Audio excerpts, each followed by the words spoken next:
Between the 19th century and the early 20th, the Wild West took shape in people's imagination, where facts and legends crossed paths. The expansion across the United States brought stories that still inspire movies and TV shows today. Cowboys, gunslingers, and strange cases appear. A doctor who made boots and a briefcase out of an outlaw's skin.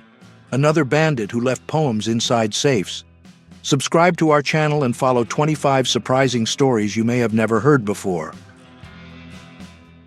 Number 1.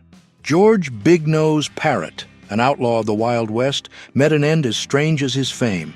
In 1881, lynched by a mob, his body was handed over to Wyoming doctor and politician John Eugene Osborne.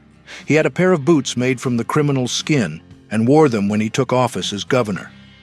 Pieces of the skin were also turned into a briefcase. The skull, cut in half, became an ashtray, doorstop, and pencil holder in the hands of Lillian Held, the state's first female doctor. Osborne and his colleague Thomas Mackey also studied Parrott's brain in search of signs of criminal behavior. Nothing, however, was conclusive. Number 2. John Wesley Hardin became famous in the Wild West as a gunman who, in court, claimed to have killed 41 men. He spent more than 2 decades in prison and, once released, didn't last long. In 1895, he was shot in the back by John Selman in a saloon in El Paso. Years earlier, in 1877, in Abilene, after a night of gambling and drinking, he shared a hotel hallway with farmer Charles Huger. There, he woke up to snores coming from the room next door, demanded silence, got no response, and fired through the wall. Huger died without ever waking up. Number 3. On the banks of Clear Creek, where it meets the Brazos, Fort Griffin emerged, a spot on the map that became a crossroads of the Wild West. There, trail cowboys, buffalo hunters, gunmen settling scores, gamblers, outlaws, and women who kept the nightlife going all crossed paths. The mix earned it the nickname Babylon on the Brazos. Through its dusty streets walked John Wesley Hardin, Doc Holliday, and Kate, the big-nosed woman. Fort Griffin embodied the edge where the frontier made its own rules. There, any night could change a destiny, and the next day began as if nothing had ever been agreed upon. Number 4. Known as Black Bart, the poet, Charles Bowles was an unusual outlaw of the Wild West. He was born in England and arrived in New York with his family in 1831. During the gold rush of 1849, he headed to California, and far from the mines, set his sights on Wells Fargo stagecoaches. Elegant and calm, he had a habit that would make him a legend. After cracking open safes, he would leave verses as his signature. He carried out 28 robberies, was arrested, served his sentence, and ended his career. Back in New York, he lived quietly until his death in 1917. His courtesy unsettled both victims and agents, a rare contrast on the frontier. That's how the myth grew, as much from the rhymed notes as from the boldness. Number 5. In the Wild West, whiskey was worth more than just a sip. It was a ritual. Called firewater, it earned fame in demonstrations that left native peoples astonished. Traders would pour the drink into flames to prove its alcohol content. The recipe, far from orthodox, mixed burnt sugar, chewing tobacco, and raw alcohol. The result was a harsh, powerful liquid, strong enough to silence any boast. One shot was enough to bring even a seasoned gunslinger to his knees and seal the reputation of the most feared drink in the entire West. Number 6. In 1911, bank and train robber Elmer J. McCurdy was killed in a shootout with the police in Oklahoma. With no family in sight, his body ended up at the funeral home of Joseph L. Johnson. The businessman saw an opportunity. He embalmed the corpse, dressed him like a bandit, propped a rifle in his arms, and started charging a penny to anyone who wanted to take a look. Sometime later, 2 supposed brothers showed up and took the body. They weren't relatives. They were owners of a traveling show.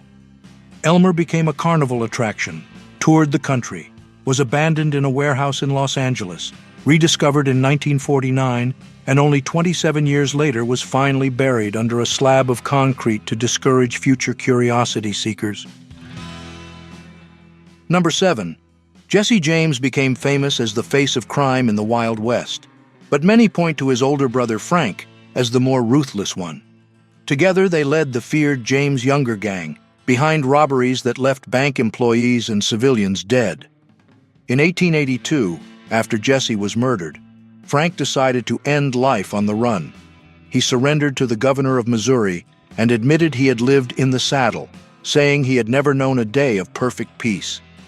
Acquitted in court, he spent 3 decades doing regular jobs until his death in 1915. Number 8. James Killer Miller, known as Deacon Jim, roamed the Wild West with a reputation as a cold-blooded gunman. Official records credit him with 14 killings. Accounts from the time raise the total to 50 and suggest he may have been the one who shot Pat Garrett, the famous manhunter of Billy the Kid. He was an intriguing figure. He didn't drink or smoke, attended the Methodist Church and helped with services, all while selling his skills as a hired killer. The legend of his invulnerability came from a trick. Under his coat, a steel plate stopped 4 bullets to the chest. His run ended in 1909, when a mob hanged him. The killer deacon remained a symbol of the contradictions that shaped the West. Between prayer and gunpowder, he built his own legend. Number 9. In 1870, a traveler stopped at a rest spot between Elizabethtown and Taos in New Mexico. The place, rustic and isolated, belonged to Charles Kennedy, a burly bearded man, and his wife Rose, a Ute woman. The couple's 5-year-old son, noticing the visitor, whispered a warning. His father was a murderer and planned to kill him. Soon the suspicion became fact. Kennedy shot the traveler and, to silence the revelation, killed his own son. After that, he repeated the pattern. Those who passed through his cabin rarely left alive. He took their belongings and added to the death toll of the Wild West. The road went on, and every stop there ended in loss. Number 10. At the end of the 19th century, one family drew attention in Kansas, the Benders. John, Elvira, Katie, and John Jr. ran a small roadside inn. As travelers began to disappear, uneasiness grew in the area. With no proof, rumors spread about rituals. A community search was then organized. When they entered the cellar, they found graves and bodies, tying the house to the killings. The news spread, and the Benders were hunted down and killed. Katie would later die, trapped in a fire. The episode was etched into the memory of the Wild West as a portrait of the hidden danger beneath the routine of an inn, where hospitality served as bait for crime. Number 11. In the saloons of the Wild West, card players usually chose the chair against the wall. That way they could watch the door and lower the risk of ambush. In 1876, in Deadwood, South Dakota, James Butler Hickok, the famous Wild Bill, kept that habit at the Nutella and Mance Saloon. He sat facing the main entrance and continued the game with apparent calm. What he didn't foresee was Jack McCall slipping quietly through the back door. One shot to the back silenced the table and ended the gunslinger's run. The scene became a lesson. Posture protects, but it doesn't shield those who ignore the exits. Number 12. Mary Catherine Harani, nicknamed Big Nose Kate for her striking nose, lived a life full of sudden changes. She grew up in comfort, lost her parents early, and ended up in a foster home. Later, as a widow, she moved to Texas. She danced in saloons and sold companionship to survive. There she crossed paths with Doc Holliday, a gambler and gunman who would later ride with Wyatt Earp at the OK Corral. She became his lover and accomplice. When he landed in jail, Kate set up a way out. She set fire to a shed to stir up the town and, in the chaos, cleared a path for him, saving him from a harsher sentence. The bold move came at a price, but it etched her name into the Wild West. Number 13. In the Wild West, the bandana wasn't just an accessory. It was part of the basic kit, alongside the hat, the gun, and the horse. It was a tool for the whole day. On cattle drives, it covered the mouth and nose against dust. Under the hot sun, it protected the neck. At camp, it worked as a grip to handle a hot pan. When the cold hit, it shielded the ears. And then there was the sneaky use. A quick adjustment turned the cloth into a mask, hiding anyone who needed to act without being recognized in bank or stagecoach robberies. That's how the bandana became a symbol of utility and survival in a West of harsh rules.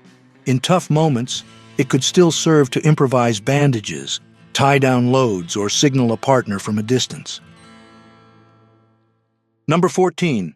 Alice Ivers arrived in the United States in 1865, bringing her family and few certainties from England. She left boarding school for girls and, in search of new paths, settled in Colorado. Among smoky saloons and noisy tables, she learned poker and began her career in Creede, at the saloon of Bob Ford, the man who killed Jesse James.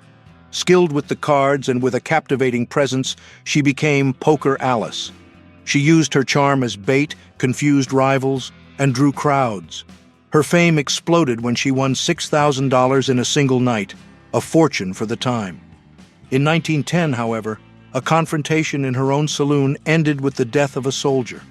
Arrested, she saw the legend give way to the bitter ending of a life marked by risk and spectacle. Number 15. Pearl Hart was born in Canada, and after seeing a Buffalo Bill show, became captivated by the myth of the Wild West. At 17, she left her family and headed to Arizona, where her path took an unlikely turn. She married Joe Wood, and little by little the two went from chasing dreams to committing crimes. In 1899, they robbed a stagecoach. The plan fell apart, and their escape turned into aimless wandering in the desert. They were caught, and Pearl became a newspaper sensation, the second woman to rob a mail coach, the first to come out alive. Convicted, she spent only 18 months behind bars, released because the prison didn't even have a women's ward. Her short sentence cemented the legend and fueled the popular fascination with outlaws in skirts. Number 16. Riding more than 3,150 kilometers to deliver messages was the mission of the Pony Express, a feat that still commands respect today. About 160 years ago, this service sped up communication and made the journey in around 10 days. Between 1860 and 1861, it connected Missouri to Sacramento, carrying letters and newspapers with a timed system. Every 12 miles, a new horse, a new rider. The performance was remarkable, but the experience lasted only 18 months. Even though it crossed from the Midwest to the West quickly, investors racked up losses of $110,000. Mail service continued by stagecoach, and the Pony Express became a brief, yet unforgettable episode in the history of communications in the United States. Its legacy, however, was proving that logistics, planning, and courage could shrink continental distances. Number 17. Using camels in the U.S. Army sounds strange today, but in 1856 it seemed like a logical solution. Inspired by mounted forces in Asia and Africa, the government decided to test them in the deserts of the West and South. 66 animals came from the Middle East and were stationed at Camp Verde, Texas. At first, they impressed. They marched long distances with little water while carrying heavy loads. Soon, though, problems showed up. They obeyed poorly, annoyed the troops with grumbling and spitting, and didn't fit into military routines. With the Civil War, the project lost support. After the conflict, the unit was dissolved. The camels ended up sold to circuses or released onto the plains. The lesson remained. Sometimes an idea looks perfect on the map, but stumbles on the ground in practice. Number 18. Along the American frontier, scalping emerged as a mark of victory associated with Apache groups. The practice, used to prove courage and skill in combat, traveled as both a trophy and a message. With colonial expansion, white settlers adopted it, turning it into a tool of fear and control. In the 19th century, the country at war revived this custom. Confederate guerrillas under William Bloody Bill Anderson became notorious for their brutal attacks, in which ritualized killing served as both a warning and war propaganda. Number 19. Called St. Elmo's Fire, the glow appears when the air is ionized by intense electric fields. In the middle of storms, it shows up as a pale light that for centuries appeared on ship masts and was taken as a good omen by sailors. Far from the sea, the story changes. In the Wild West, rare discharges made the glow settle on cattle horns and even on horses' ears. The effect gave the animals an almost ghostly look, enough to send chills down the spines of tough cowboys and outlaws. On those nights, no one dared to challenge the sky. Number 20. In the movies, the Wild West looks like it was populated by white cowboys. In reality, the picture was different. About 1 in every 4 cowboys was black and handled the daily work of the ranches. They drove cattle herds, branded and marked livestock, broke horses, and took on rodeos. During the Civil War, landowners went to the front lines and left farms under the command of enslaved people, who managed herds and routines. With peace and abolition, many continued in the trade, now paid, seeking livelihood and autonomy. Recognizing their presence changes the focus. Without them, the history of the West is incomplete. With them, it takes on its true shape. Retelling this story corrects the myth and restores the place of those who rode the trails and kept the West's economy alive in the fields. Number 21. In the Old West, bounty hunters only got paid after bringing the wanted man to the authorities, like you see in so many westerns with Clint Eastwood. That meant traveling miles with a corpse in tow, a tough, smelly, and risky job. With the spread of photography, the rule gave way to visual proof. Instead of a formal handover, the picture was enough. Hunters would take the dead man to a studio where the photographer captured his face, validating payment under local law. To avoid disputes, the body was propped up against the wall and photographed before collapsing. Number 22. In the days of the Wild West, saloons were the heart of social life and gambling, but every swinging door also opened the way to risk. Gunmen and travelers crowded the bar, and small provocations could turn into fights and gunfire. On screen, they were shown with pianos and chandeliers. In reality, they often started out as flimsy tents barely standing in the dust. Among the famous names, the Long Branch Saloon in Kansas City became a curiosity and attraction. The original burned down in 1895 and was later rebuilt, keeping its legend alive in the imagination of the West.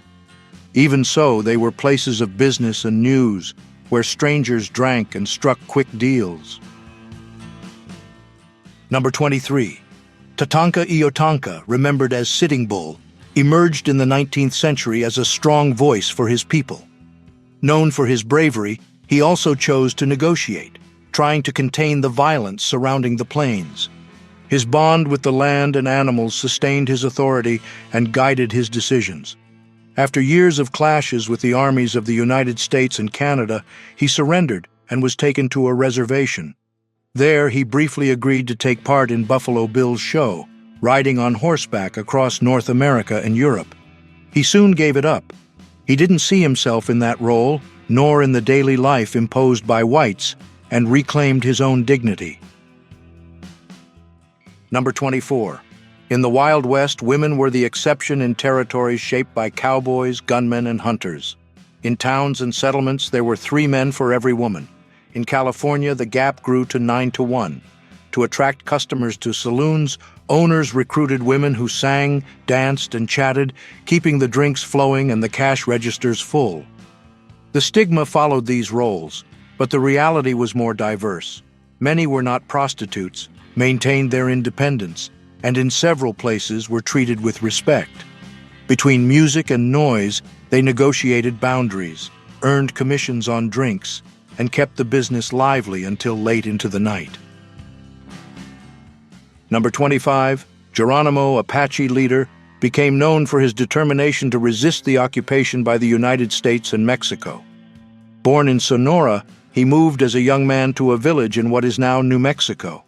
There, he dedicated his life to preventing his people from being pushed onto reservations, fighting against the armies and interests of both countries. The struggle didn't bring victory. At the end of his life, he converted to Christianity and made a living selling bows, arrows, and photos with his signature. His story reflects both resistance and forced adaptation. Do you like the Wild West? Share your memory, suggest a movie, and pass this video along to someone who enjoys the subject.